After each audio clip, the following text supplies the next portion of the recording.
ஷேய் எப்பா விஸ்வோ பிரமா டெல்லி பதவி 3வது பதவி 1ஆம் நம்பர் பதவி சென்னை மெட்ராஸை கணக்கை முடிச்சிடணும். பார்த்துக்கோ, ஆட்டி விட்ரு. ஏழராடி சனி சனீஸ்வரி ஆட்டி விட்ருங்க. நாங்குவழி சாலை பைபாஸ் ரோடு உனக்கு முன்னாடி போகுது. கணக்கு விறுவிறு முடிச்சுங்க. 2வது இடம் பதவி தெற்குப்பாளையம் ராஜபாளையம் காந்தி சிலை. காந்தி சிலைன்னா அந்த அச்சு அடித்த பேப்பர் வச்சு விளையாடுதான். டெல்லியில் அச்சு அடிக்கான் காந்தி சிலையை. காந்தி படத்தை பேப்பரில் அச்சு அடித்து விட்டு விளையாடுதான். இப்போ அதே சிலை எங்கே இருக்குது? தெற்குப்பாளையம் ராஜபாளையம் காந்தி சிலை மேலே உட்காந்து ஆட்டி எடுத்துருங்க. ஆட்டி பிச்சு ரவரவை எடுத்துருங்க. டெல்லி பதவி உனக்கு கொடுத்தாச்சுப்பா. 9 to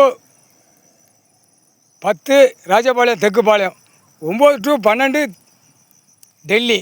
அப்போ 2 கணக்கு நீ பார்க்கணும். தெற்குப்பாளையம் ராஜபாளையமும் டெல்லியும் பார்க்கணும். டெல்லியில் போய் உனக்கு பதவி டெல்லி கொடுத்தாச்சு. ராஜ்யசபையில் உட்காந்து ஆட்டு. பிரதமர் அவன் என்னென்ன கையெழுத்து போடுறானோ அதில் உட்காந்து ஆட்டு. நிதியமைச்சர் என்னென்ன கையெழுத்து போடுறாலும், மந்திரி ஒருத்தன் வழக்கு மாட்டாட காணா, அவன் பூரா எல்லாம் வச்சு ஆட்டுதான். இராணுவ படை வானர படை வச்சு அவன் தலையில் அடித்து பிடிச்சி வைத்தாள். ரவையாக எடுத்து விட்ருப்போம். கால் சேர்த்தியாப்பா.